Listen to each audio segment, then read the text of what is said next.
నమస్కారం సుధ గారు. నమస్కారం అనంత్ గారు.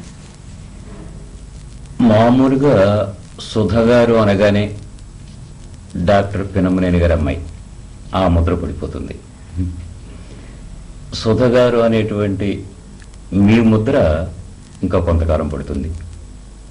అయితే మధ్యకాలంలో సుధా ప్లస్ నాగేశ్వరరావు గారి లాగా ఇద్దరు కలిసిన పేరుతోనే కొంతకాలం బండి పెట్టింది. ఉన్నత కుటుంబంలో జన్మించి ఆర్థికంగా పరిపుష్టి కలిగినటువంటి కుటుంబంలో పుట్టి ఈ స్థితికి రావడం అనేది నిజానికి చెప్పుకోదగిన విషయం కాదు. అయితే చెప్పుకోవాల్సిన విషయం, అసలు సుధా మరి నాన్నగారు అమ్మగారు ఆ పేరు ఎందుకు పెట్టారో ఎలా పెట్టారో ఆ సుధ సార్థక నామం కావడం అమృతతుల్యం. ఈ అమృతతుల్యం మీకు తెలియకపోవచ్చు, కానీ అనుభవించిన వాడికి తెలుస్తుంది. అనేక మంది పేషెంట్స్ డాక్టర్స్ దగ్గరికి వచ్చి వాళ్ళ బాధలను చెప్పుకున్నప్పుడు మానసిక స్వస్థత మందులతో కాకుండా మాటలతో సగం తగ్గించడం, అది మీ నేర్పు అని నేను చాలా చోట్ల విన్నాను, చూశాను కూడా. అయితే పచ్చి నిజం చెప్పుకోవాల్సి వస్తే, అకార్డింగ్ టు సిఎం జోడ్ 195 వ్యాధులు ఎలాంటి మందులు మాకులు లేకుండానే తగ్గిపోతాయి. మిగిలిన 5లో 2 డాక్టర్లుగా మీరు తగ్గించగలరు. ఒకటి దైవాధీనం, ఆపరేషన్స్ ఎలాంటి వాటితో తగ్గించవచ్చు. మిగిలిన 2 మరి ఆ శ్రీకృష్ణ పరమాత్మ ఈ జియర్ స్వామి మన ముందుకు వచ్చి చేసినా వాడిని బ్రతికించే ప్రసక్తి లేదు. ఇది సైన్స్. ఆ సైంటిఫిక్ అప్రోచ్ ప్రక్కన పెట్టేస్తే, నాకు కావాల్సింది మీ నుంచి నేను భద్రపరచాలి అని అనుకుంటున్నటువంటి విషయం ఆర్థడాక్సీ.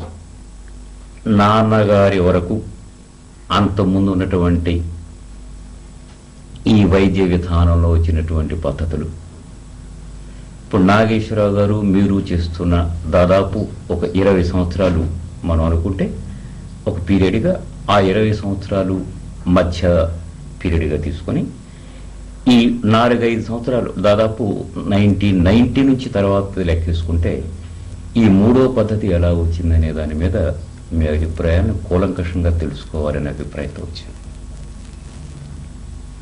సహజంగా వైద్యో నారాయణ హరి అనేది శాస్త్రం. ఈ వైద్యుడు నారాయణుడు లాంటివాడు, హరి లాంటివాడు అని చెప్పేసి పెద్దవాడు మనకు చెప్తారు. కానీ ఈ వైద్యుడు నారాయణుడులాగా, అంటే శ్రీకృష్ణ పరమాత్మలాగా శాశ్వతంగా ఉండిపోయి మనసును దోచుకునేవాడని అర్థంలో ఎవడికి చేశాడు ఈ వైద్యం? భగవద్గీత మొత్తం నరుడికి నారాయణుడు చెప్పాడు. ఈ నరుడు ఎవరు? నారా నిర్మితమైనటువంటి మనిషి. అంటే మామూలు మనిషికి వైద్యం చేసిన వాడు అని అర్థం. ఎలాంటి వైద్యం చేశాడు? నువ్వు ఇది చెయ్యి అని నిర్దేశించాడు. అలాగే ఒక డాక్టర్, పరిణతి చెందినటువంటి డాక్టర్, ఇది నువ్వు చేసి తీరాలి, ఒక బాధ్యత కలిగినటువంటి తండ్రిలాగా, తల్లిలాగా, ఒక ఉపాధ్యాయుడిలాగా నిర్దేశించాలి. నిర్దేశించడం మామూలుగా హాస్పిటల్లో చెప్తారు, ఇందుకు ఈ మందులు వేసుకోండి, ఇది చేయండి, ఈ పత్యాలు చేయండి అని చెప్తారు. అయితే దాన్ని అనుసరించేటువంటి రోగులు ఎంతమంది ఉన్నారు? చాలా తక్కువ. దాని తర్వాత కార్యక్రమం కూడా వాళ్ళు సరిగా అనుసరిస్తున్నారా లేదా, ఈ కాల పద్ధతిలో వాళ్ళు దాన్ని తగినట్లుగా తీసుకుంటున్నారా లేదా అని చూసుకునే బాధ్యత కూడా డాక్టర్కి ఉంది. లేకపోతే రెండవసారి ఈ జబ్బు తగ్గే అవకాశం లేదు. ఇలాంటివన్నీ కూడా మీరు చేస్తున్నారు. మరి ఫ్లోరెన్స్ నైటింగేల్ అనే పేరు మనం వినడం తప్ప మరి స్వతహాగా మనం చూడలేదు. కానీ మీ దగ్గరికి వచ్చినటువంటి చాలామంది రోగుల నోటి వెంట ఆ దీపం లేదన్నమాటే కానీ అలా వైద్య స్వరూపిణి కనిపిస్తుంది మాకు అన్నటువంటి వాళ్ళు చాలామంది ఉన్నారు. విషయానికి వస్తే వైద్య విషయానికి తర్వాత వద్దాం. ఒక 45-50 సంవత్సరాలు వెనక్కి వెళ్ళి డాక్టర్ సుధా అనే విషయాన్ని మర్చిపోయి బేబీ సుధగా ప్రారంభంలో అంటే 5వ తరగతి వరకు మీ జీవితం ఎలా జరిగింది, నాన్నగారి పద్ధతి అంటే నా ఉద్దేశంలో ఎవరు ఏ స్థితికి వచ్చినా అది హీన స్థితి కావచ్చు, దుస్థితి కావచ్చు, మహోన్నత స్థితి కావచ్చు, తల్లిదండ్రుల పెంపకం ఆ పరిసరాల ప్రభావం వల్లే ఉంటుందనేది నా నిశ్చిత అభిప్రాయం. మరి డాక్టర్ గారు పెంపకం, ఆయన డాక్టర్గా మిమ్మల్ని చూశారా, తండ్రిగా చూశారా? సామాన్యంగా మీరు ఇప్పుడు అనుభవిస్తున్నారు యాజ్ ఎ డాక్టర్, క్షణం తీరుకున్నది. ఇంట్లో మీ పిల్లలతో మీ ఫ్రెండ్స్తో మీతో కాలక్షేపం చేయడానికి అవకాశం ఉండదు. అది ఆ ఉద్యోగ ధర్మం. అలాగే ఆ రోజున పితృప్రేమకు దూరంగా ఉండి మీ జీవితాన్ని కొనసాగించారా, లేదు పితృప్రేమను పంచుకుంటూ మీ జీవితాన్ని బాల్యాన్ని ఎలా గడిపారు? ఆ విషయం చెప్పండి. ముందు ఆనంద్ గారు, మీరు మాట్లాడిన విషయాల్లో చూస్తే నాకు ఒకటి విషయం గుర్తుకొస్తాను. ఇంట్రొడ్యూస్ చేసినప్పుడు ఇంట్రొడక్షన్కి యాక్సెప్ట్ చేసిన తర్వాత నేను ఇవాళ ఇంటికి వెళ్ళి దేవుడి దగ్గర అపాలజీ అడగాల, క్షమాపణ అడగాలన్నా. ఒకటి, ఇటువంటి ఎక్స్ట్రాగా ఇంత ఇలాగ మాట్లాడి నిజం కాదని నాకు తెలిసి కూడా యాక్సెప్ట్ చేస్తున్నాను అంటే కొంచెం I have to apologize and ఆయన దగ్గర క్షమాపణ అడగాల్సిన అవసరం ఉంటుందనిపిస్తా ఉంది నాకు. కమింగ్ టు నా బాల్య దశ గురించి వస్తా అంటే, నా చిన్నప్పుడు మా నాన్నగారు చాలా చాలా బిజీగా ఉండేవారు. పొద్దున్నే నేను నిద్ర లేచేటప్పటికి వారు హాస్పిటల్కి వెళ్ళిపోయేవారు. వారు వచ్చేటప్పటికి నేను నిద్రపోయేదాన్ని. కొంచెం పెద్ద అయిన తర్వాత, అంటే నాకు 6-7 ఏళ్ళ వయసు అయిన తర్వాత, అప్పుడు వారికి కొంచెం నాన్నగారికి అయ్యో చూడలేదు, నిద్రపోతున్న అమ్మాయిని చూసి వెళ్తున్నాను మళ్ళా తిరిగి వస్తున్నానని ఒక రకంగా అయ్యో నేను పంచవలసిన ప్రేమను పంచలేకపోతున్నాను అని అభిప్రాయం బాగా ఎక్కువ ఉండి, అప్పటి నుంచి తర్వాత ఎప్పుడూనూ నా దగ్గర ఎలా చదవాలి, ఏం చదవాలి అనేవి ఎప్పుడూ చెప్తూనే వచ్చారు. అమ్మగా కొన్ని, తండ్రిగా కొన్ని. మీకు తెలుసు, అమ్మ చేసే వేరే ఉంటాయి, తండ్రిగా చేసే వేరే ఉంటాయి. మీరు చదువు విషయంలోనూ ఎలా చదవాలి, ఏం పుస్తకాలు చదివితే అటువంటి ఇన్ఫ్లుయెన్స్ నా మీద ఉంటుంది. ఒక్క చిన్నప్పటి నుంచి ఆ పుస్తకం ఏదో మరి క్యూరీగానో లేకపోతే ప్లేటో అనో అటువంటి పెద్ద పెద్ద పుస్తకాలు చదివించారు. కాకపోతే కొంచెం వెస్టర్న్ ఇన్ఫ్లుయెన్స్ తోటి చదివించారు. అప్పుడు ఆధ్యాత్మిక గ్రంథాలు చదివించలేదు. అప్పుడు ఒక్కసారి మటుకు సంస్కృతం మాస్టర్ గారిని పెట్టి చదివిద్దానికి ప్రయత్నం చేశారు. నేను ఎందుకో సంస్కృతం చదువుకుంటే దానికి అదేదో అనవసరం టైం వేస్ట్ అనుకుని చదవలేదు. నాన్నగారు ఇన్సిస్ట్ చేసినట్లయితే చదివేదాన్ని, కానీ ఇన్సిస్ట్ చేయలేదు, వదిలేశారు. ఇప్పుడు బాధపడుతున్నాను, అరే అప్పుడు గనక గట్టిగా చదువు అని చెప్పినట్లయితే చదివేదాన్ని. ఈ రోజున ఆ సంస్కృత భాషలో కూడా కొద్దిగా కొంచెం అన్న ప్రవేశం ఉండేది అనిపిస్తా ఉంది. సాయంత్రం క్లబ్ నుంచి, వర్క్ నుంచి క్లబ్కి వెళ్ళి కాసేపు టెన్నిస్ ఆడి వచ్చి కాసేపు ఇంట్లో కూర్చుని మాతోటి గడిపేవారు. నాతో తక్కిన మా చెల్లెళ్ళు తమ్ముడితో కూడా తప్పకుండా పుస్తకంలో ఏం చదవాలి, ఎలా చదవాలి అని చెప్తూ ఉండేవారు. 5వ తరగతి తర్వాత హై స్కూల్కి వచ్చిన తర్వాత ఎలా జరిగింది? హై స్కూల్ దగ్గరికి వచ్చినప్పుడు కూడా ఇటువంటి ఇన్ఫ్లుయెన్సే కంటిన్యూ అయిందండి. కాకపోతే ఇంకొంచెం ఎటువంటి పుస్తకాలకి ఎలా వచ్చాము, ఎటువంటి విలువల్ని మనం నేర్చుకోవాలి. ఎప్పుడు చదువులోనూ పరీక్షల కోసం చదవద్దు, చదువుతూ పరీక్షలు రాయాలి. జ్ఞానాన్ని సంపాదించుకోవడానికి తప్ప. The examinations are incidental in acquiring knowledge. Examinations are, you are not studying for the sake of examinations. You are studying incidentally, you are taking the exam. You are acquiring knowledge and incidentally you are taking the exam. Exam ఎందుకు తీసుకోవాలి? పక్క వాళ్ళు certificate చూస్తే కానీ వాళ్ళకి మనకుండే నాలెడ్జ్ని certify చేయాలి ఒక యూనివర్సిటీ, ఒక యూనివర్సిటీయో ఒక కాలేజో ఇంకొకటో. అందుకని ఆ పరీక్షలు కావాలి. కానీ ఉట్టి ఇది ఈ పోర్షన్ ఎగ్జామ్లో రాదు చదవద్దు అనే దాన్ని ఎప్పుడూ పర్మిట్ చేసేవారు. మరి మీకు ఎస్ఎస్సినా అప్పటికి ఎస్ఎస్ఎల్సి ఉందమ్మా? ఎస్ఎస్ఎల్సి. ఎస్ఎల్సి చదివేటప్పటికి అప్పటికే మీకు బీజం నాన్నగారు లాగా మెడికిన వెళ్ళాలని ఉందే?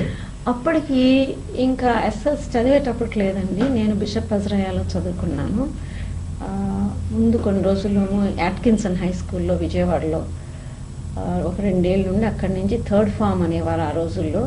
బిషప్ అజ్రాయాకి వచ్చి థర్డ్ ఫామ్ నుంచి ఎస్ఎల్సి వరకు బిషప్ అజ్రాయా హై స్కూల్లో చదివాను, తెలుగు మీడియంలోను. అప్పుడు ఇంకా ఇది అని ఏమీ లేదు, కానీ ఏది చేసినా కొంచెం బాగా చేయాలి అనే అభిప్రాయం నాన్నగారి దగ్గర నుంచి వచ్చింది. సర్జరీ చేస్తా ఉంటే బాగా చేయాలి, ఎప్పుడైనా ఎక్కడికైనా సెలవులకి వెళ్ళి అక్కడ ఈ తాటి ముంజని చెక్కేస్తున్నారు, తాటికాయని 1, 2, 3 అంటే చూడమ్మా ఎంత చక్కగా చేస్తున్నాడు, అబ్జర్వ్ చెయ్యి, అలా ఉండాలి. ఏ పని చేసినా అంత ప్రెసిషన్తో రావాలి. ఎవరు చేస్తున్నారని కాదు, ఏది నీట్గా బాగా చేయాలి అనే వాల్యూని నేర్పించారు. కానీ అప్పటికి ఇంకా వారు నేను డాక్టర్ చదవాలి అనుకోలేదు, నేను చదువుతాను అని అనుకోలేదు.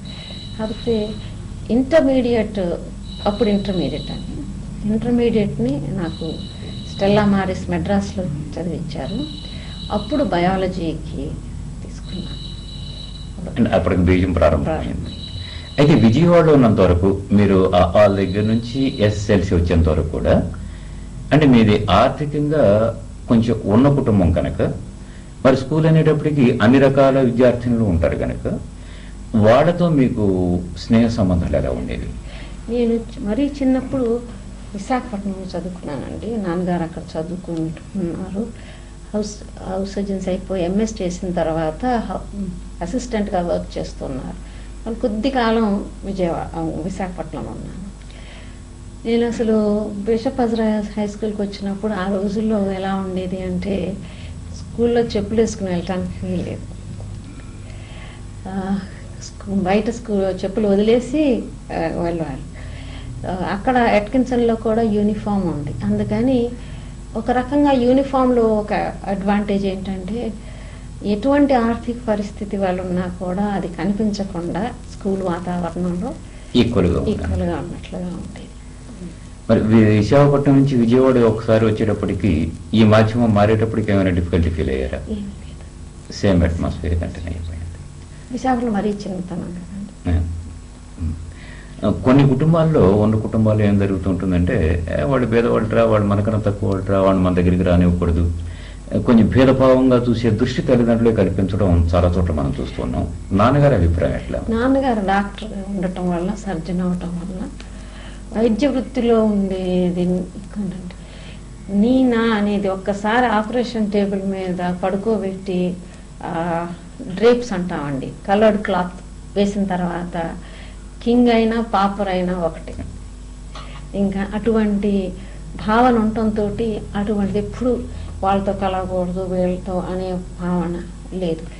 చదువుకు మట్టుకు చాలా ఇంపార్టెన్స్ ఇచ్చి, ధనం అనేది విద్యాధనమేనమ్మా, విద్యాధనం అనేది ఎవరు ఎప్పుడు మీ దగ్గరే ఉంటుంది, ఎవరు దొంగిలించలేదు. ఒక విదేశానికి వెళ్ళినా పనికొచ్చేది, మామూలు రూపాయలు ఫారిన్ కంట్రీకి వెళ్తే పనికిరావు అనేది చాలా ఎంఫసైజ్ చేసి చెప్పింది.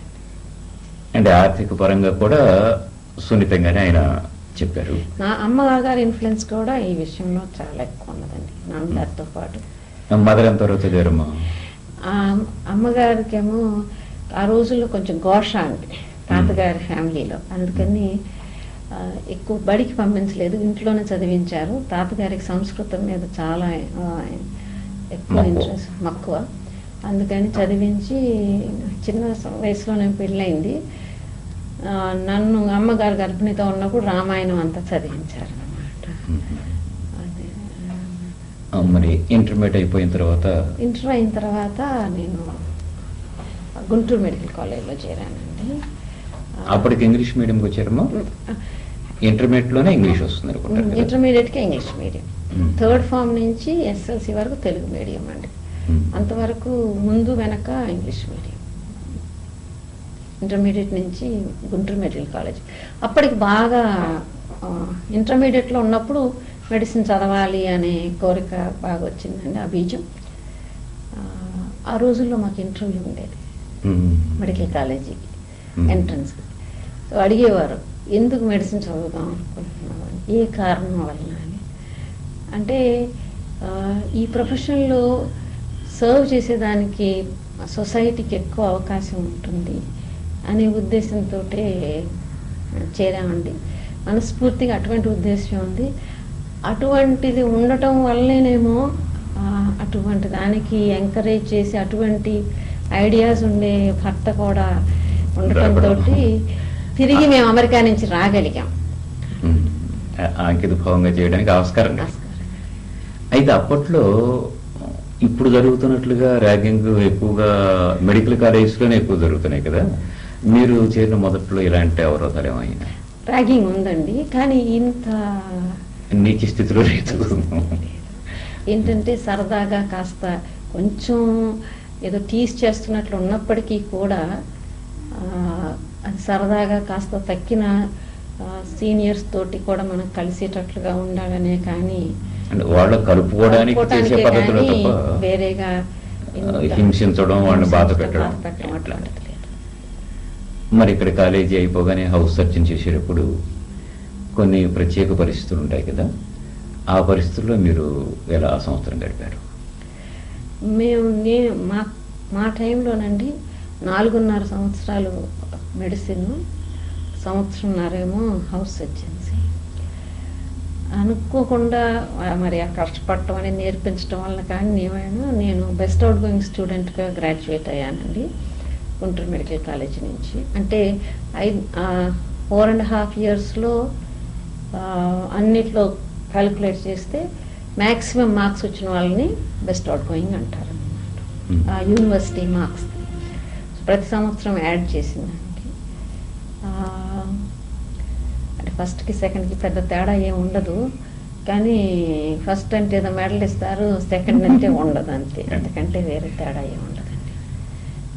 తర్వాత హౌస్ సర్జన్సీలో అక్కడే సంవత్సరంన్నర చేసామండి. విన్న దాంట్లో night duties, extra night duties చేయటం. నాకు బాగా గుర్తున్నది ఏంటంటే రిపబ్లిక్ డే నాడు జనవరి 26న ఒక కుర్రవాడు డయాబెటిక్ కోమాతో అడ్మిట్ అయ్యాడండి. చాలా చిన్నవాడు, 25 సంవత్సరాలు కూడా ఉండవు.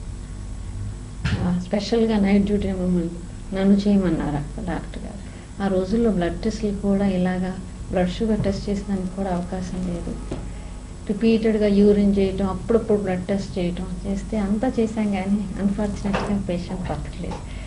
చిన్న వయసు అవటంతో ఎందుకు అంత చేసామే బాధపడిపోయాను. అయ్యో, అందులో చాలా చిన్నవాడు కదా పేషెంట్ కూడాను, ఎంత వయసులోనే అనిపిస్తుంది. సో అలాగా ఎక్స్ట్రా డ్యూటీస్ చేస్తుండేవాళ్ళం అండి ఇప్పుడు కూడా. మరి ఆ 6 సంవత్సరాల్లో మీకు చాలా సన్నిహితంగా, చాలా క్లోజ్గా మిగిలిన ఫ్రెండ్స్ అంటే ఇప్పటికీ గుర్తున్న వాళ్ళు ఎవరున్నారు?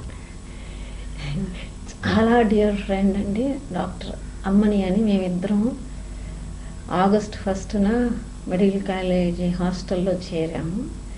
ఈ రోజు కూడా మొన్న ఆగస్ట్ 1 కూడా ఆమె ఇప్పుడు అమెరికాలో బాస్టన్లో ఉంటుంది.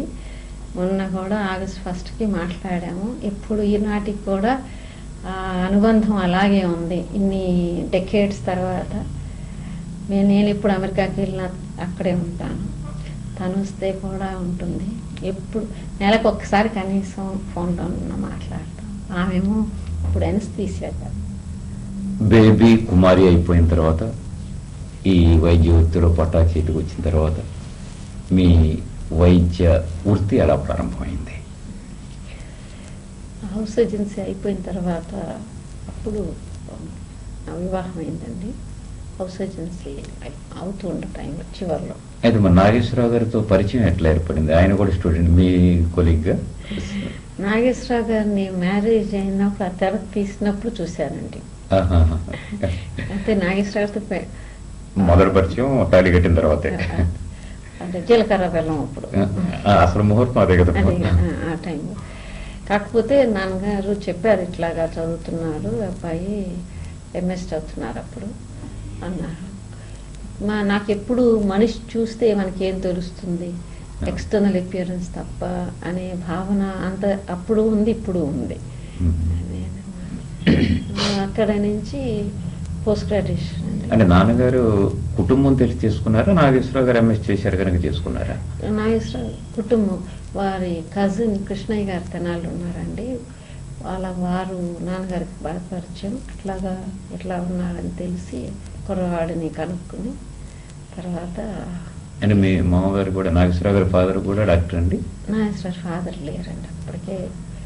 అసలు ఆయన వైద్య వృత్తి చేసేవారు, వ్యవసాయం? వ్యవసాయం అండి. మీ ఇద్దరు కలిసిన తర్వాత వైవాహిక బంధం స్టార్ట్ అయిన తర్వాత ఇండియాలో ఉందాం అనుకున్నారా, అమెరికా వెళ్ళిపోయారా, ఎట్లా జరిగింది? వైవాహిక బంధం స్టార్ట్ అయిన తర్వాత పోస్ట్ గ్రాడ్యుయేషన్ చేస్తున్నా అండి నాగేశ్వరరావు. నేను కూడా జనరల్ ఎంఎస్ స్టార్ట్ చేశాను. నాన్నగారి ఇన్ఫ్లుయెన్స్ తోటి సర్జరీ చేయాలని. హస్బెండ్ ఫాదర్ ఇద్దరు సర్జరీలో ఉన్నారు, నేను కూడా సర్జరీకే వెళ్ళాను. సర్జరీ అయిపోయిన తర్వాత ఆబ్స్టెటిక్స్ గైనకాలజీకి వెళ్ళాలి అని వాళ్ళిద్దరి కోరిక. నాకు అంతగా లేదు ఆబ్స్టెటిక్స్ గైనకాలజీకి మార్చాలనే స్పెషాలిటీ. జనరల్ సర్జరీలో ఇంకొక బ్రాంచ్లో ఉండాలనేది. కాకపోతే నాన్నగారికి ఏంటంటే సర్జరీ చేయకుండా ఆబ్స్టెటిక్స్ గైనకాలజీ చేస్తే ఆ సర్జరీలో కాన్ఫిడెంట్గా చేయగలము అనేది ఉండదు. అందుకని జనరల్ సర్జరీ బ్యాక్గ్రౌండ్ ఉంటే బాగుంటుంది. కొంచెం ఆ రోజున కొంచెం ప్రెషర్ తోటే స్పెషాలిటీ మార్చాను నేను. ఈ పోస్ట్ గ్రాడ్యుయేషన్ ప్రిపేర్ అయ్యేటప్పుడు ఆ తర్వాత అమెరికాకి వెళ్ళాలి, అక్కడ పైన చదువుకోవాలి అనే కోరికతోటి ఇద్దరం కలిసి. అండ్ ఆ కోరిక మీకు వచ్చిందా, నాన్నగారు ప్రవోక్ చేస్తే వచ్చిందమ్మా? నాన్నగారు అందరు ఐ థింక్ ఇండిపెండెంట్గా అందరికీ ఉందనుకుంటానండి. ఒక్కరని కాదు, నాగేశ్వరరావు గారికి ఉంది, నాకుంది, నాన్నగారికి ఉంది. అలాగా నాన్నగారు తను వెళ్ళలేకపోయారు ఫారెన్ కంట్రీ ఆ రోజుల్లో. అదొకటి ఆయన మనసులో బాధ ఉంది. ఆ కోరిక మీ ద్వారా తెలుసుకున్నారు. అక్కడికి వెళ్ళిన తర్వాత అక్కడ పరిస్థితి ఎట్లా ఉంది మన దగ్గర? మొదల నుంచి వెళ్ళినప్పటి నుంచి అక్కడికి పెద్ద హాస్పిటల్ ఇన్స్టిట్యూట్స్ ఉన్నాయండి, హాప్కిన్స్, హార్వర్డ్ యూనివర్సిటీ అని. నాన్నగారు వెళ్ళక ముందు నుంచి కూడా చదివించేవారండి. ఇప్పుడు మేయో బ్రదర్స్ అని మేయో క్లినిక్ స్టార్ట్ చేసిన వాళ్ళు హాప్కిన్స్లోను హార్వర్డ్లోను పెద్ద పెద్ద జాయింట్స్ ఇన్ మెడికల్ ప్రొఫెషన్. వాళ్ళ లైఫ్ అవన్నీ చదవటంతో ఆ ఇన్స్టిట్యూట్స్లో వర్క్ చేయాలి అనే కోరిక. కానీ అది కొంచెం ఏంటి చాలా డిఫికల్ట్. సో మేయో క్లినిక్లో వర్క్ చేద్దాం అనుకున్నాం కానీ అది కుదరలేదు. కాకపోతే చాలా అదృష్టం వలన హాప్కిన్స్లో కొంతకాలం, జాన్స్ హాప్కిన్స్ అండి, చాలా పెద్ద ఇన్స్టిట్యూట్ అది. తర్వాత అక్కడ ఒక ఫ్యూ మంత్స్ వర్క్ చేశాను. అక్కడి నుంచి బాస్టన్ వచ్చి బాస్టన్లో హార్వర్డ్ యూనివర్సిటీలో చేశాను. నేను ఆబ్స్టెటిక్స్ గైనకాలజీ చేశాను.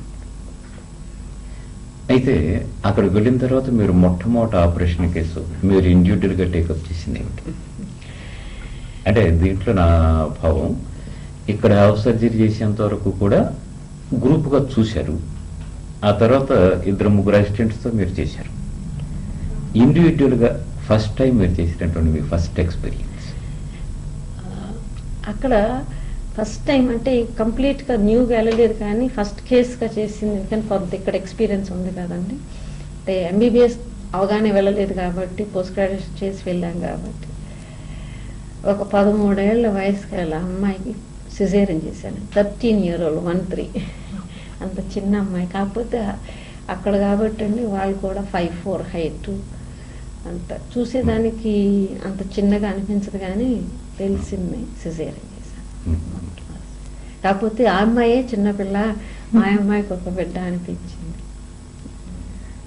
దీంట్లో ఇక్కడ భారతదేశంలో ఇక్కడ ఉండి ఇక్కడ చేసి ఈ వాతావరణంలో అంటే చాలా తక్కువ వనరులతో మీరు చేయడం, అక్కడ అన్ని పూర్తి సరంజామాతో చేయడం మీకు అది ప్లస్ పాయింట్గా ఉంది.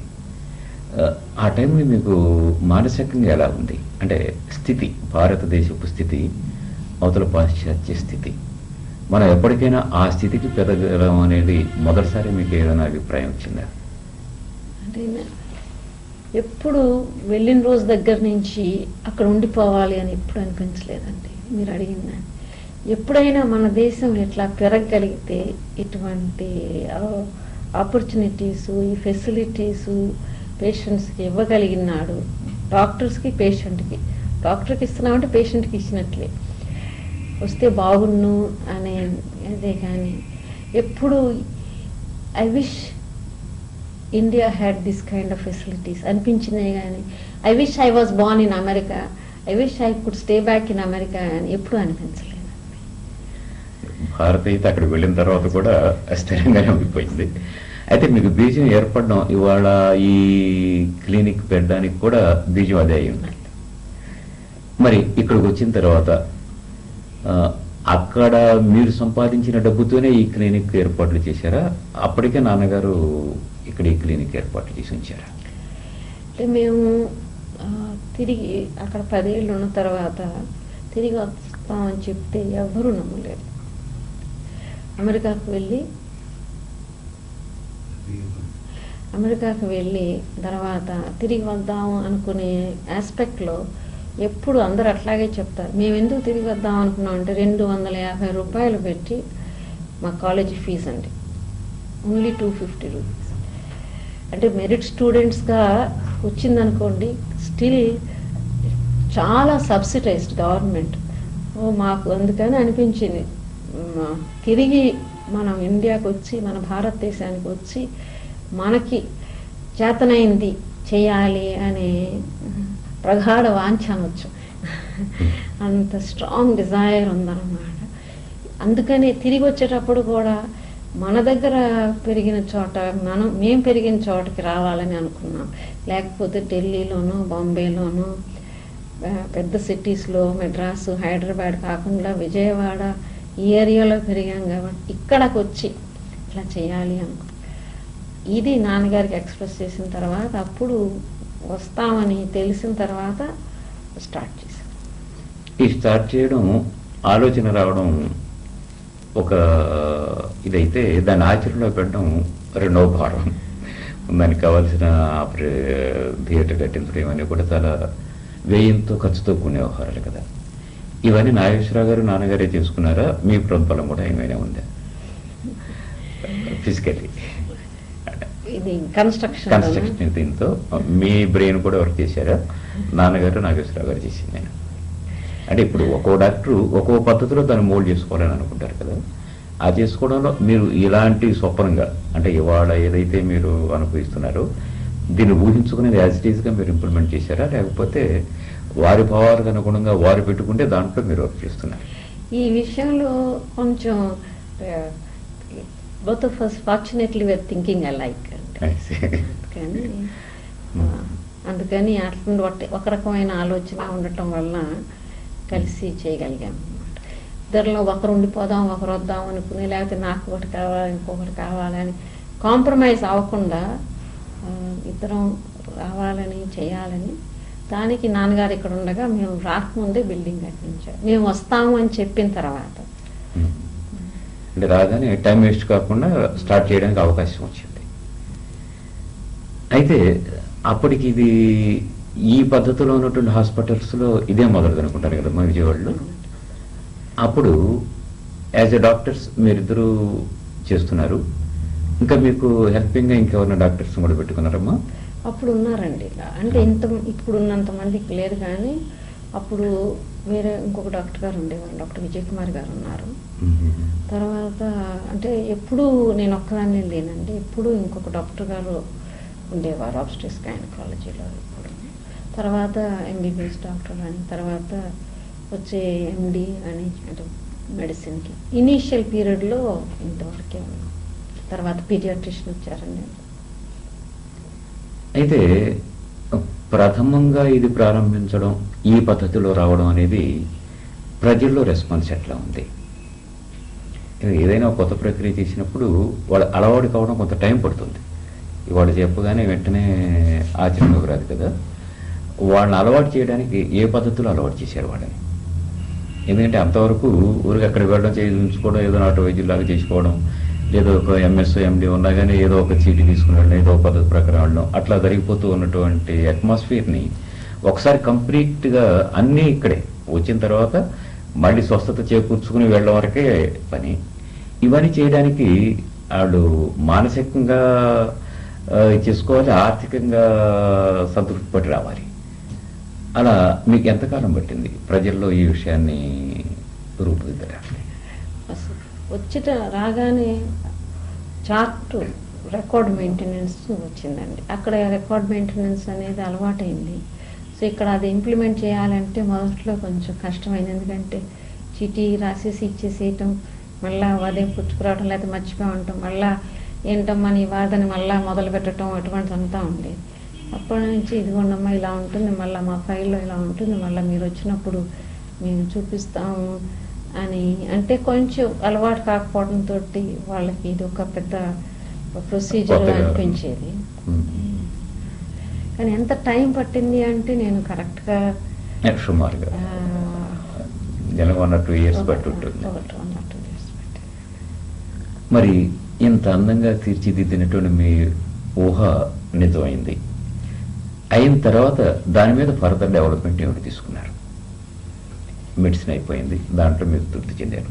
ఏ విద్యనైతే మీరు అభ్యసించారో ఆ విద్యను ఆచరణలో అందరికీ అందించడం వరకు మీరు సఫలీకృతులయ్యారు.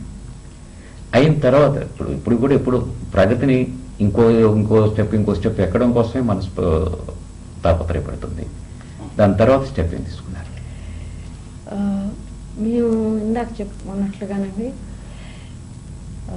ఇండియా భారతదేశానికి, మన దేశానికి రావాలా, ఆ విమానం ఇండియన్ సాయిల్ టచ్ చేసినప్పుడు ఒక రకమైన ఉత్తేజం, ఒక స్పందన. అంటే I return to my nation, నా మాతృభూమికి వచ్చాను. అసలు ఆ వీల్స్ విమానం నాకే ఆశ్చర్యం వేసింది, అటువంటి భావం వస్తుందా అనిపించింది.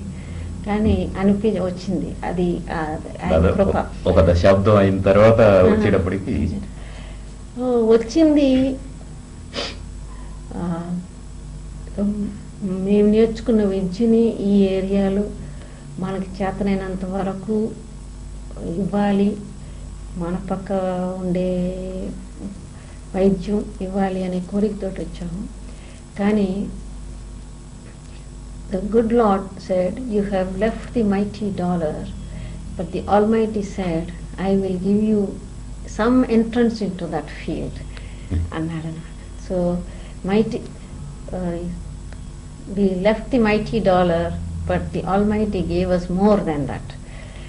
So ఆధ్యాత్మికంగా ఇంతకుముందు లేని దాంట్లో గురువుల్ని, మహనీయుల్ని సందర్శించే భాగ్యం, సేవించుకునే భాగ్యాన్ని కలుగజేశారు. దానివల్ల ఆ పంథాలో వెళ్ళటానికి వీలవుతుంది. ఇప్పుడు నాకు 2 ఇంట్రెస్ట్ అండి, భౌతిక రోగ నివారణ, భవరోగ నివారణ. అసలు మీ స్లోగన్ కూడా హార్ట్ అండ్ హెడ్ స్లోగన్తోనే మీరు ఎక్కువ ప్రచారం చేస్తున్నారు, ప్రాచుర్యంలోకి వచ్చారు. అసలు ఆ భావం రావడానికి మూల కారణం,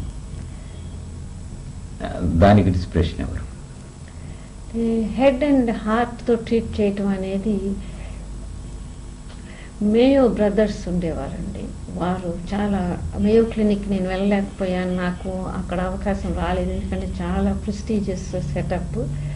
ఇవి కూడా చాలా ప్రెస్టీజియస్, హాప్కిన్స్, హార్వర్డ్. బట్ ఇందులో కూడా వస్తే బాగుండేది మూడోది కింద, కానీ అవకాశం రాలేదు. వారు చెప్పేవారు అన్నమాట. ఇప్పుడు ఎప్పుడైనా సరే ఒక వ్యాధి పేషెంట్ని ట్రీట్ చేసేటప్పుడు హెడ్ అండ్ హార్ట్ తోడే, head for knowledge, heart for compassion. ఒట్టి కంపాషన్ తోటే ట్రీట్ చేస్తే తప్పు ట్రీట్మెంట్ ఇవ్వచ్చు.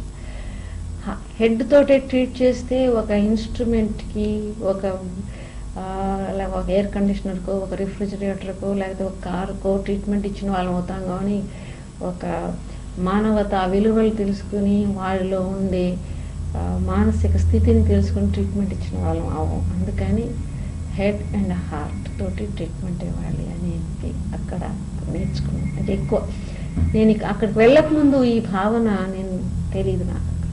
అంటే ఆ మాటల్లో కాకుండా వేరే వచ్చింది ఏమో, కానీ ఆ మాటలు ఒప్పందాలు వెళ్ళడానికి అది దోహదపడింది.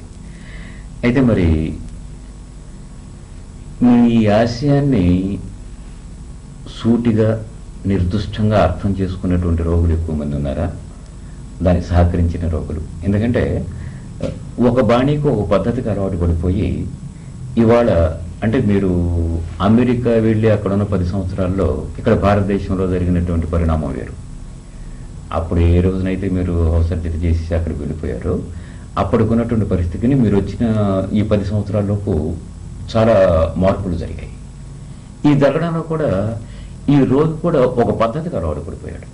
ఒక డాక్టర్ దగ్గరికి వెళితే కమర్షియల్ వ్యాపార రీత్యా వైద్యం చేయించుకునే స్థితికి ఇతను ఎదిగాడు. చేయడానికి డాక్టరు సిద్ధపడ్డాడు. ఎందుకంటే ఇది ఎవరి దోషం అని చెప్పడానికి ఇది మితంగా తేల్చి చెప్పడం కష్టం. ఎందుకంటే నాకు తెలిసిన ఉదాహరణ చెప్పాల్సి వస్తే ఒక ఆయుర్వేద డాక్టర్ చేయి చూసి ఇదిగో ఈ పచ్చం చేస్తే సరిపోతున్నాయా, నువ్వు ఇది చెయ్యి అంటే అది ఆచరించడానికి అతను భయపడుతున్నాడు. అదే వాళ్ళ అబ్బాయి ఆయన కూడా ఈ ఆయుర్వేదం డాక్టరే. ఆయన ఒక 4 టెస్టులు చేయించి బ్లడ్ టెస్ట్ చేయించి అని చెప్పి ఆ టెస్ట్ అన్ని తీసుకొచ్చిన తర్వాత ఒక పేజీ నిండా మాత్రలు ఇవన్నీ రాసి ఈ ఇంజక్షన్స్ ఇవన్నీ ఇచ్చిన తర్వాత వాడు తృప్తిగా వెళ్తున్నాడు. అంటే ఎంత ఎక్కువ డాక్టర్ డబ్బు ఖర్చు చేయించగలిగితే అంత పెద్ద డాక్టర్ అనేది ఒక ధోరణి అలవాటు పడిపోయింది. ఆ స్థితిలో మీరు ఇండియాకి వచ్చారు. ఆ వచ్చినప్పుడు మీరు మానవతా దృష్ట్యా మనుషుల మనసులకి మీరు వైద్యం చేయడానికి దృఢ సంకల్పంతో వచ్చారు. ఆ కాన్ఫ్లిక్ట్ ఎలా సాల్వ్ చేసుకోగలిగారు? అంటే కొందరు పేషెంట్స్ వెంటనే అర్థం చేసుకునే వాళ్ళు ఉంటారు, కొందరేమో ఇదేంటి ఇట్లాగా అని అనుకున్న వాళ్ళు ఉన్నారు. కొందరు మొదట్లో కొంచెం ఏంటి ఇట్లాగా ఉన్నారు అని అనుకుని మరలా తర్వాత వాల్యూ గ్రహించి తిరిగి వచ్చి వారు రావటమే కాకుండా తక్కిన పేషెంట్లు కూడా ఇక్కడికి వస్తే బాగా జరుగుతుంది అనే భావనతోటి ఉన్న వాళ్ళు ఉన్నారు. Different groups depending on their own personalities. కాకపోతే మీరు అన్నది రైట్. ఇప్పుడు కొందరు ఖర్చు చేస్తే తప్ప డాక్టర్ కాదు అనుకునే వాళ్ళు ఉన్నారు. ఈ ఫలానా డాక్టర్ గారు ఈ టెస్ట్ చేయించమన్నారమ్మా, ఇది చేయకపోతే ఇది అక్కర్లేదమ్మా, మీకు ఇది 1000 రూపాయలు ఖర్చు అవుతుంది, మీకు ఇది అక్కర్లేకుండా ట్రీట్మెంట్ ఇవ్వాలి అని. ఎస్పెషలీ మధ్యతరగతి ఇంకా తక్కువ కుటుంబం నుంచి 1000 రూపాయలు ఖర్చు పెట్టాలంటే చాలా బాగా. డబ్బులు ఉన్న వాళ్ళని 1000 కాదు ఇంకోటి ఖర్చు పెడతారు పరా, అక్కర్లేదు ఈ పరీక్ష ఇది లేకుండానే జరపచ్చు అనుకున్నా కూడా అదేదో పరీక్ష చేస్తే అంతా తెలిసిపోతుంది అనే భావనతోటి కొంచెం అప్పు తెచ్చో ఏం చేసో ఖర్చు చేసుకుని ట్రీట్మెంట్ తీసుకోవాలనే కోరిక ఉన్న వాళ్ళు కూడా పేషెంట్లుగా ఉన్నారు. ఇప్పుడు అటువంటి మార్పు వారిలో కూడా వచ్చింది. దానికి కొంత మా ప్రొఫెషన్ రెస్పాన్సిబుల్, వాళ్ళల్లోనూ ఏదో ఒక టెస్ట్ చేస్తే అన్నీ తెలిసిపోతాయి అనేది ఉన్నది. కానీ అన్ని ఒక టెస్ట్లో అన్నీ తెలియవు, అన్ని టెస్టులు చేసినా అన్నీ కనుక్కోలేము. అది కూడా ఇంపార్టెంట్ గ్రహించాలి. ఆ తర్వాత మీరన్నారే అన్నిటికీ సాధ్యం కదని, అది అలా ఉంచేస్తే ఒకే వ్యాధికి ఒకే డాక్టరు ఒకే పద్ధతిలో ట్రీట్మెంట్ ఇవ్వరు. మీరు 3 సంప్రదాయాల్ని గమనించారు. అంటే మీకు వైద్యం మీద ఇంట్రెస్ట్ లేనప్పుడే నాన్నగారు వైద్యం చేస్తున్నప్పుడు చూశారు. మీకు అర్థం అయి ఉండకపోవచ్చు, ఇలా చేయాలనేది మీకు అసలు తెలియదు. ఆయన మీరు ఎంబీబీఎస్ చదివేటప్పుడు ఆయన ఆపరేషన్స్ చేయడం కూడా చూశారు. అంటే ఆయన బాణీని మీకు తెలియకుండా మీ మనసులో ఒక ప్రక్కన పెట్టుకున్నారు. మరి మీకన్నా సీనియర్గా ఉన్నటువంటి నాగేశ్వరరావు గారు ఆయన పద్ధతిలో, అంటే దాదాపు నాన్నగారికి ఆయనకి దాదాపు 20-25 సంవత్సరాల భేదంలో ఈ టెక్నిక్ ఎంత డెవలప్ అయిందో ఆ డెవలప్లో నాగేశ్వరరావు గారు పెడుతున్నారు. దానికి దగ్గరలో మీరున్నారు. ఈ 3 రకాల మనస్తత్వాలతో మీరు వైద్య వృత్తికి వచ్చారు.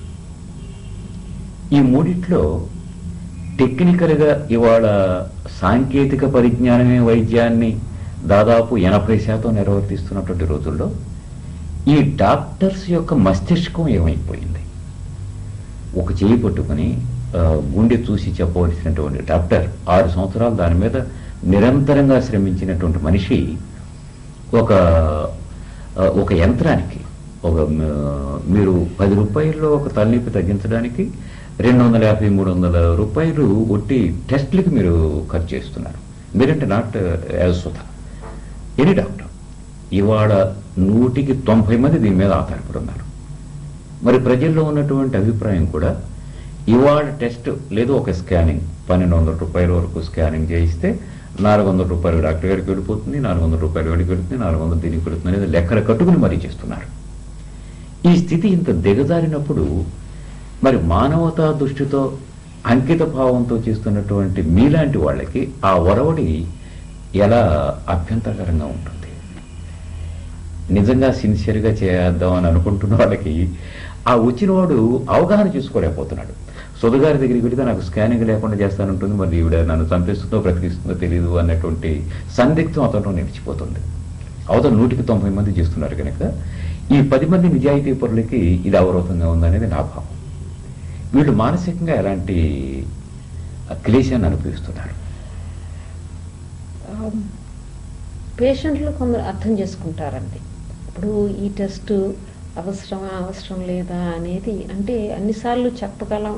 ఇప్పుడు అసలు టెస్ట్లు అనేది ఎందుకు వచ్చినాయి అంటే ఇట్లా పల్స్ పట్టుకొని ఎగ్జామిన్ చేసినప్పుడు, హార్ట్ మీద స్టెథోస్కోప్ తీసుకున్నప్పుడు కొన్ని తెలుస్తూ ఉన్నాయి. అంతకంటే ఎక్కువ తెలియాల్సి వచ్చినప్పుడు బ్లడ్ టెస్ట్లని, చెస్ట్ ఎక్స్రే అని, ఈసీజీ అని, స్కానింగ్ అని, పొట్ట మీద చేయేస్తే కొన్నే తెలుస్తాయి, అన్నీ తెలియవు. అందుకని ఈ అడిషనల్ ఇన్ఫర్మేషన్ కోసం, అడిషనల్ హెల్ప్ ఫర్ డయాగ్నోసిస్ కోసం మొదలైంది. ఒరిజినల్ ఐడియా మంచిది, కానీ నిన్న ఒక పేషెంట్ చూశాను నేను.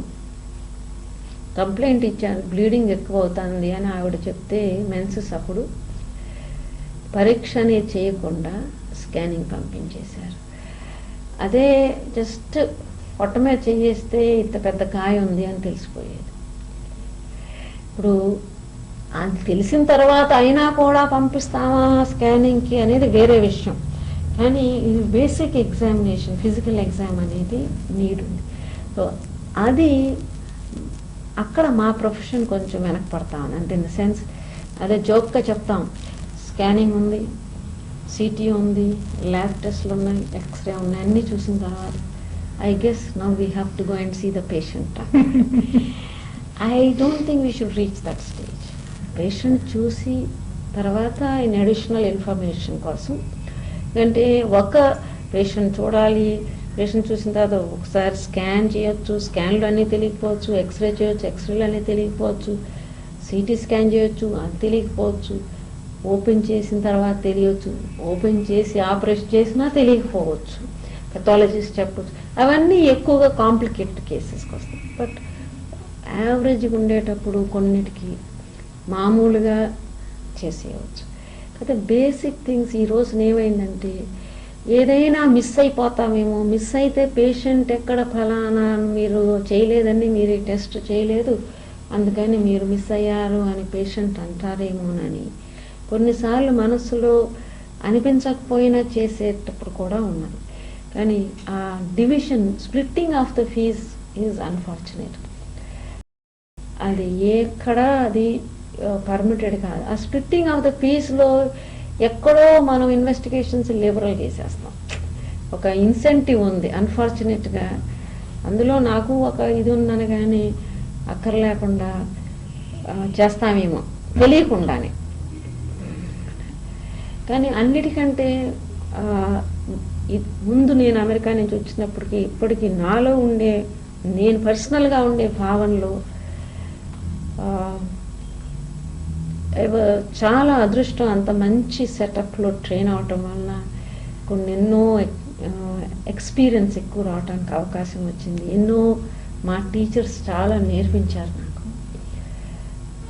దానివల్ల ఎప్పుడైనా అన్ని రేర్ కేసెస్ అన్నీ డయాగ్నోస్ చేసినప్పుడు నేను సుధా అమెరికాకి వెళ్ళొచ్చిన నేను డయాగ్నోస్ చేశాను అనుకునేదాన్ని. కానీ కొంచెం టైం వచ్చిన తర్వాత భగవద్గీతలో అన్నట్లుగా మత్తస్మృతి, నేను నీకు గుర్తు చేస్తున్నాను అని ఆయన మూలాన, ఆయన కృప వలన మనస్సుకి ఆ టైంలో ఇటువంటి ఆలోచన వచ్చింది. అందువలన ఈ పేషెంట్కి ట్రీట్మెంట్ ఇవ్వగలిగాను అనే పరిణితి కొంచెం వచ్చింది అన్నమాట. అందుకే మా గురువు గారు జీఆర్ స్వామి వారు అది ఏమని చెప్పారంటే, ఆర్తులు పాలిడి ఔషధమై అనంత వైద్యుని పరికరమై నాగేశ్వరుని సుధా స్రవంతి అయి విష్ణుపథ సుధారస పానము సేయము అని ఒకసారి రాసిచ్చారు. అందుకని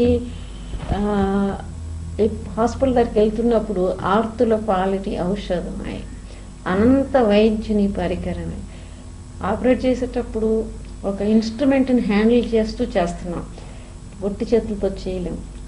అట్లాగే ఆ పరమాత్మ కూడా ఈ ఈ ఇన్స్ట్రుమెంట్ తోటి చేయిస్తున్నాడు.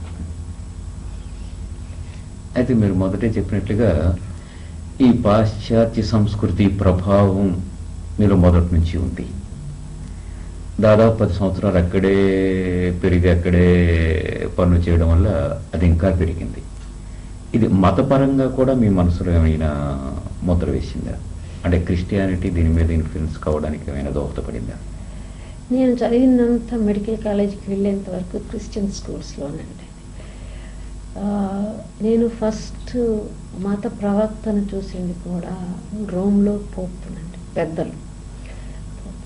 కాకపోతే ఎప్పుడు క్రిస్టియానిటీ అనే కాదు, ఒక రిలీజియన్ గాను. తర్వాత నేను అమెరికాకి వెళ్ళిన తర్వాత జూయిష్ హాస్పిటల్లో వర్క్ చేశాను. సో జూయిష్ హాస్పిటల్, అక్కడ ఒక సినగాగ్ ఉండేది, ఒక చిన్న టెంపుల్. తప్పకుండా హాస్పిటల్లో ఎవరైనా రోగి అనే మాట నాకు ఇష్టం ఉండదు, పెద్ద జబ్బు అనిపిస్తుంది. పేషెంట్గా ఉన్నప్పుడు వాళ్ళు అక్కడ చిన్న వెళ్ళి కూర్చోవటానికి ఆ టెంపుల్ దగ్గర, తర్వాత వాళ్ళకి ఏదైనా మానసికంగా కొంచెం ఏదైనా చెప్పటానికి కానీ వచ్చేది. సో ఇన్ఫ్లుయెన్స్ కంటిన్యూస్గా ఉంది. మళ్ళా భారతదేశం తిరిగి వచ్చేంత వరకు ఆ మెడికల్ కాలేజ్ ఉన్న పీరియడ్లో తప్ప క్రిస్టియానిటీ కానీ జుడాయిజం కానీ ఉంది. కాకపోతే ఎప్పుడు మన నా రిలీజియన్ మార్చాలనే కాదు, ఆ రిలీజియస్ రాదర్ స్పిరిచువల్ ఇన్ఫ్లుయెన్స్ వలన ఒక moral values have been ingrained. ఇలా చేస్తే నేను నాకు జవాబు చెప్పుకోవాలి. నేను ఒక అక్కరలేని ఆపరేషన్ చెప్పితే ఒక పేషెంట్కి నీకు సిజేరియన్ చేయాలమ్మా అని చెప్పాను అనుకోండి, వాళ్ళు నమ్ముతారు. కానీ నా మనస్సుకు నేను ఇది జస్టిఫైడ్ అనేది తృప్తి ఉండాలి. ఏదో నా కన్వీనియన్స్ కోసం చెప్తే ఆ గిల్టీ ఫీలింగ్ నాకు ఉంటుంది. అందుకని అట్లా నేర్పించడం వలన అది చేయలేను. అటువంటి మారల్ వాల్యూస్ చిన్నప్పటి నుంచి, అది క్రిస్టియానిటీ అవనండి, జుడాయిజం అవనండి, హిందూయిజం అని కానీ అలాగా వచ్చింది. అసలు ఈ మతం అనే దాని మీద మీ స్థిరాభిప్రాయం? ఎందుకంటే నా ఉద్దేశం ప్రకారం ప్రపంచంలో ఎవడు ఎక్కడ ఏ సిద్ధాంతం చెప్పినా సర్వే జనం సుఖనో భవంతు. అది భారతీయులు చెప్పినటువంటి సర్వే జన సుఖనో భవంతు అన్న దాంట్లో అంటే పిపీలికాది బ్రహ్మ పర్యంతం ఎవరిని మనం బాధ పెట్టకూడదు. అంటే పిపీలిక అంటే చీమ, బ్రహ్మ పదార్థం అంటే మన కంటికి కనిపించని అణు పదార్థం. అంటే కంటికి కనిపించే పదార్థంతో సహా కంటికి కనిపించని పదార్థాన్ని కూడా మనం బాధ పెట్టకూడదు అని చెప్పాం. అయితే ఇది ఎంతవరకు సాధ్యమైంది? ఒక నినాదంగా మిగిలిపోయింది. కనుక Christianity has come to existence. ఆయన చెప్తున్నాడు, నీ తోటివాడిని, నీ ఎదుటివాడిని, నీ ప్రక్కముటివాడిని చూసి వాడి క్షేమ సమాచారాలు చూడు అంటున్నాడు. కానీ అది కూడా ఏమిటైపోతుంది? చూస్తున్నాం, వాడు ఏం చేస్తున్నాడో చూస్తున్నాం, వాడికి ఏం కావాలో చూస్తున్నాం, బట్ వీఆర్ నాట్ హెల్పింగ్. అది కూడా నినాదంగానే మిగిలిపోయింది. దాంతో ముస్లింజం కావాల్సి వచ్చింది. నువ్వు చెప్పడం కాదు, చెయ్యి, ఆచరణలో చెయ్యి. ఒక కంచంలో చపాతీలు కూర పెట్టి దాని చుట్టూ పకీర్ దగ్గర నుంచి సాయిబాబుకి అందరూ కూర్చుని సమంగా పంచుకొని తినడం. ఇది మతం ఎలా పెరిగింది, ఎలా తరిగింది అనే దాని మీద వచ్చేటువంటి సిద్ధాంతం అనుకోండి. కానీ ఈ మూడిట్లోనూ కామన్గా ఉన్నది ప్రతి మనిషి కూడా సుఖంగా, సౌభాగ్యవంతంగా, క్షేమంగా ఉండాలనే చేయని. ఆ చేయనికి ప్రత్యేకంగా ఈ మతం అనే దాన్ని ఇంకా పట్టుకుని ఉండవలసిన అవసరం ఉంటుందంటారా? అంటే ఎవరైనా, హిందూ కావచ్చు, క్రిస్టియన్ కావచ్చు, ముస్లిం కావచ్చు, ఎవరైనా తోటివాడిని తోటివాడిగా కాకుండా మనలాగానే చూడాలి. వాడిని కూడా మనలాగానే చూస్తే మనం మంచి అనుకుంటే మంచి. ఆ సమ్యక్ దృష్టి ఏదైతే ఉంటుందో శ్రీకృష్ణ పరమాత్మ భగవద్గీతలో చెప్పాడు, బైబిల్లోనే అది చెప్పారు, ఖురాన్లోనే అదే చెప్పారు. అయితే చెప్పిన పద్ధతిలో వాళ్ళ భాషలో వాళ్ళు రాసుకున్నారు, వీళ్ళ భాషలో వీళ్ళు రాసుకున్నారు. ఈ వ్యాఖ్యానం చేసేటువంటి పెద్దలందరూ కూడా ఎవడి బుర్రకు అర్థమయ్యే పద్ధతిలో వాడికి ఉదాహరణలతో సహా చెప్పడం వల్ల ఈ విభిన్నమైనటువంటి సిద్ధాంతాలు వచ్చాయి తప్ప అసలు మూలం ఒకటే కదా. మరి మీరు మూటికి ప్రాధాన్యత ఇవ్వకుండా ఈ ఒక్కదానికే ప్రాధాన్యత ఇవ్వడంలో ఏమైనా ప్రత్యేక కారణం అంటే ఈ 10 సంవత్సరాల ఇన్ఫ్లుయెన్స్ ఏమైనా ఉండే? ఈ 10 సంవత్సరాల ఇన్ఫ్లుయెన్స్ అని కాదండి, ఈ రిలీజియస్ బ్యాక్గ్రౌండ్ లో పెరగటం వలన, పుట్టడం, అదంతా ఈ చిన్నప్పుడు ఇది రావడం వల్ల అది బాగా. నేను చాలా అప్పుడు బైబిల్, తర్వాత క్రిస్టియానిటీ బుక్స్ చాలా చదివానండి. కానీ అందరూ మీరు అన్నట్లుగా మెసేజ్ సేమ్, ఫాల్ట్ అందులోనే ఉంది, ఆచరణలోనే తేడా ఉంది. కానీ చెప్పటంలో వాళ్ళు అంతా ఒకటి. క్రైస్ట్ అన్నా, కృష్ణ అన్నా శబ్దాలు భేదం తప్ప విషయం ఒకటే కదా. అయి తర్వాత స్టెప్గా నీ జీవితంలోకి వచ్చేటప్పటికీ నాన్నగారు ఎప్పుడు పోయారు? 1991. అంటే దాదాపు 6 సంవత్సరాలు అయింది. మరి ఈ 6 సంవత్సరాల్లో చనిపోయిన నాన్నగారిని భౌతికంగా మనం ఉంచలేకపోయినా ఆధ్యాత్మికంగా ఆయన ఆశయాలకి ఆచరణ ఒక ట్రస్ట్ పెట్టి దానికి సమాజానికి మేలు చేయాలనే అభిప్రాయంతో మీరు కృషి చేస్తున్నారు. దాని ఆశయాలు ఏమిటి?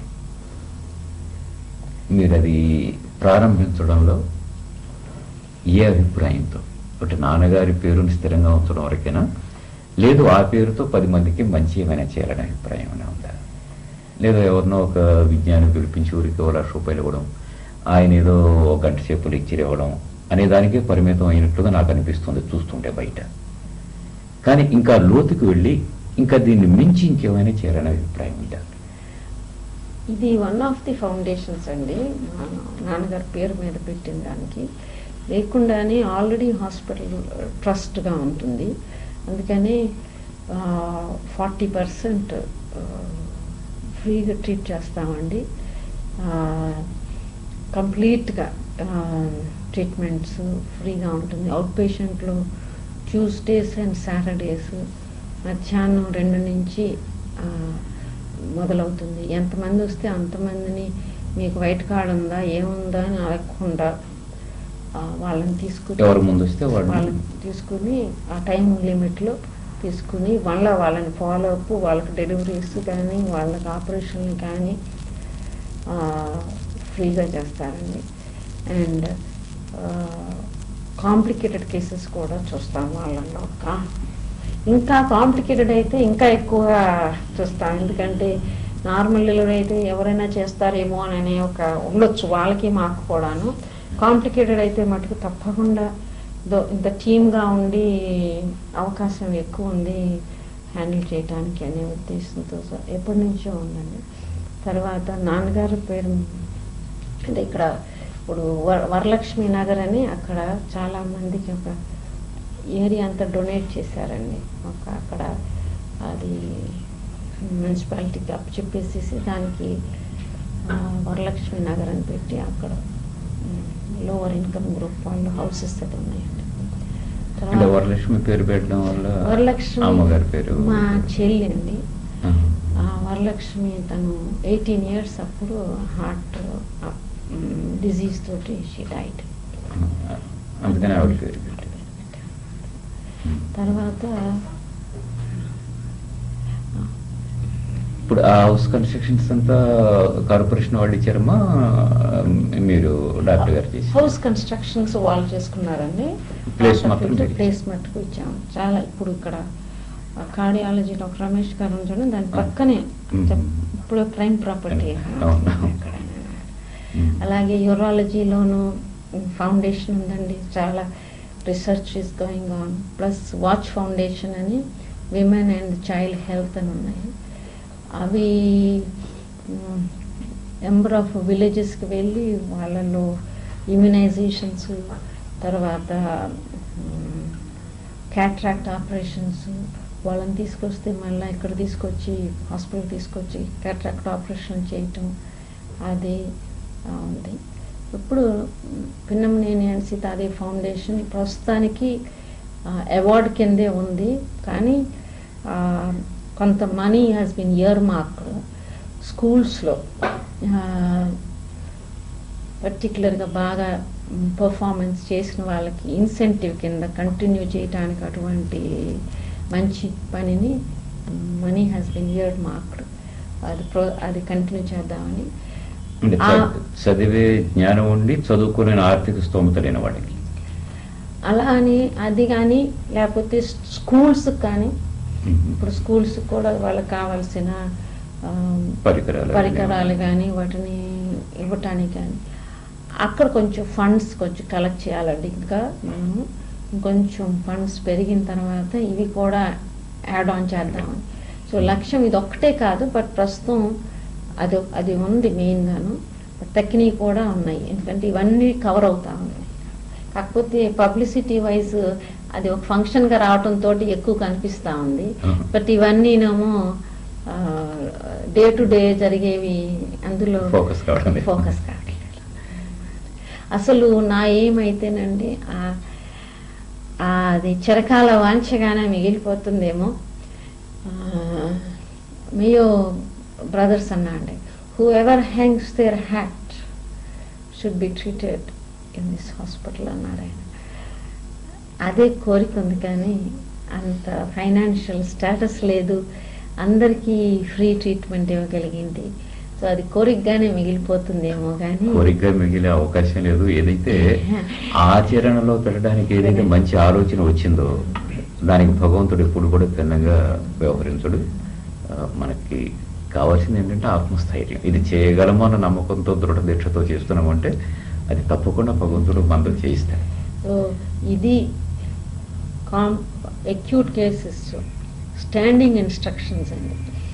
హాస్పిటల్లో ఈ పేషెంట్ వచ్చి అక్యూట్ డయాలసిస్ చేయాలి, ఈ డయాలసిస్ ఇప్పుడు చేస్తే బతుకుతాడు, it will be life and death for them. If you do it he will live and blanket అడగొద్దు, చేసేయండి, ఆపరేషన్ చేసేయండి. క్రానిక్ అనుకోండి, ఏదో ఇవాళ చేసి రేపటికి మళ్ళా వస్తాడనుకోండి, అటువంటి వాటికి డే టు డే కష్టం, అది చేయట్లేదు. బట్ ఇవాళ వచ్చి పేషెంట్ ఇవాళ మనం ఆపరేట్ చేస్తే ఈ పేషెంట్ రేపు ఇంటికి వెళ్ళిపోయి నార్మల్ లైఫ్ లీడ్ చేస్తాడు, నార్మల్ లైఫ్ లీడ్ చేస్తుంది. మన రిక్షా వాళ్ళు వచ్చారండి, అంటే స్మాల్ ఎగ్జాంపుల్స్, 3 liters ఉంది బ్లడ్ లోపల, ఆపరేషన్ తీసుకెళ్ళారు. ఆపరేషన్ ఏమి ఇచ్చారు, ఏమి ఇవ్వలేదు, ఏమి ఇవ్వగలరు అనేది అది నాన్నగారి దగ్గర నుంచి ఉంది. అదే continuation. If you can do something అదే which makes a difference in their life. మరి 13 సంవత్సరాల అమ్మాయితో ప్రారంభించిన మీ ఆపరేషన్స్ ఇవాళ పుట్టబోయే బిడ్డకు కూడా, గర్భస్థ శిశువు కూడా ఆపరేట్ చేసేటువంటి స్థితికి పోయింది. అయితే అటు నాన్నగారిని ఇటు నాగేశ్వరరావు గారిని కూడా ఆదర్శంగా తీసుకొని చాలా వరకు మీరు కంటిన్యూ చేశారు. అయితే మీదైన సొంత బాణీలో ఇవాళ ఆపరేషన్ అంటే మీరు నల్లేరు మీద బండి పద్ధతిలోనే చేయగలరు. What's your special contribution towards your job? ఎందుకంటే నేర్చుకున్న తర్వాత నేర్చుకున్నది ప్రాక్టికల్గా వచ్చేటప్పటికి పరిణతి చెందిన తర్వాత మన సొంత బాణి ఏర్పడి తీరుతుంది. ఆ తీరినప్పుడు అటు నాగేశ్వరరావు గారిని నాన్నగారిని వదిలేసి మీ సొంత బాణిగా ఈ వృత్తికి ఏమైనా కొత్త పద్ధతిలో ఏమైనా కనిపెట్టారు? అంటే కొంచెం సున్నితంగా చేయడం అనేది కొంచెం మృదువుగా ఈ చేయడం పద్ధతిగా ఎక్స్పీరియన్స్ మీద వస్తుంది. ఇప్పుడు కొత్తగా ఇది పెడుతున్నాం అండి, infertility and test tube pregnancy, ఆ సెటప్ స్టార్ట్ చేసాము. దట్ ఈస్ ఐవీఎఫ్ అంటున్నాం చూడండి, in vitro fertilisation, test tube baby అనే దానికి అది ఒక ఆస్పెక్ట్ ఒకటి స్టార్ట్ చేసాం. ఇది ఈ మధ్య మీకు వచ్చినటువంటి ప్రైజ్, దాని గురించి ఒకసారి. మెంబర్షిప్ అండి, మెంబర్షిప్ ఇచ్చారు. అది ప్రత్యేకంగా మీకు ఒకరికి రావడం? ఇది న్యూయార్క్ అకాడమీ ఆఫ్ సైన్సెస్ అనండి. ఇది 180 years బ్యాక్ స్టార్ట్ చేశారు. 180 years. Second president of United states Thomas Jefferson దగ్గర నుంచి ఆయన కాన్స్టిట్యూషన్, అమెరికన్ కాన్స్టిట్యూషన్ కూడా రాశారు ఆయన. ఒక్క మెడికల్ ఫీల్డ్ కాకుండా డిఫరెంట్ వాక్స్ ఆఫ్ లైఫ్, అది ఎకానమిస్ట్ అవ్వచ్చు, పొలిటికల్ సైన్సెస్ అవ్వచ్చు, లేకపోతే మెడికల్ సైన్స్ అవ్వచ్చు, న్యాచురల్ సైన్సెస్, ఫిజికల్ సైన్సెస్, అట్లాగా Charles Darwin, 40 more than 40 members Nobel laureates ఉన్నారు. అంటే నోబెల్ లారెట్స్ అనగానే వాళ్ళ స్పెషాలిటీలో ఫీల్డ్లోను. అది నాకు అందులో అటువంటి ఆర్గనైజేషన్లో నాకు మెంబర్షిప్ ఆఫర్ చేయటం, అది ఆయన ఆచార్య కటాక్షం, దైవ కృప. దీనివల్ల ఫెసిలిటీస్ ఏమైనా పెరుగుతాయేమో? దీనివల్ల ఫెసిలిటీస్ అంటే స్పెషల్గా ఫెసిలిటీస్ అని కాదు, కానీ ఆ మెంబర్షిప్ ఉండటం వల్ల మనకి కొన్ని access to certain fields of education and discussions, participation. మరి ఇంత సైన్స్ డెవలప్ అయిపోయిన తర్వాత శరీరాన్ని ఏ భాగాన్ని ఆ భాగాలు ముక్కలు ముక్కలుగా విడగొట్టి చూపించగలిగిన సత్తా ఉన్న మీకు ఈ చిన్నజీయర స్వామి గారి ఆధ్యాత్మిక చింతన రావడం, అది ఆత్మ అక్కడి వరకు వెళ్ళేటువంటి అభిప్రాయం ఎందుకు వచ్చింది?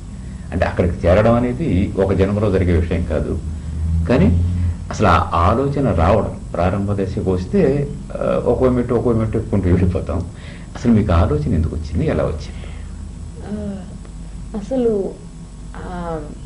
స్పిరిచువల్ నేను చెప్పాను కదండి, చిన్నప్పటి నుంచి క్రిస్టియన్ స్కూల్స్లో నేను చదువుకున్నానని. సో ఆ ఇన్ఫ్లుయెన్స్ ఉంది. పొద్దున్నే మార్నింగ్ ప్రేయర్ అని అలాగా. తర్వాత ఇంటర్మీడియట్లో మాకు ఒక ఉండే lord Tennyson, more things are wrought by prayer than this world dreams of అని. ఇంటర్మీడియట్లో యానోటేషన్ అంటారు, దానికి ఎందుకు అంటున్నాడు, దానికి ఆపోజిట్గా ఫోర్గా చెప్పటం. అందులో అదేమో పెరోకియల్ కాలేజ్ అయ్యేటప్పటికి ఫోర్గా ఎక్కువ చెప్పటం. ఆ ఫోర్గా చెప్తే వాళ్ళు చెప్పింది దాంట్లో పూర్తిగా విశ్వాసం ఉండటం జరిగింది. సో ఆ పద్ధతిలో వెళ్తూ ఉండగా, కాకపోతే అప్పుడు పొద్దున్నే పూజ చేసుకోవటమో లేకపోతే పొద్దున్నే ఏదో పారాయణం చేస్తే that is the end of it అనిపించేది. జీయర్ స్వామి వారి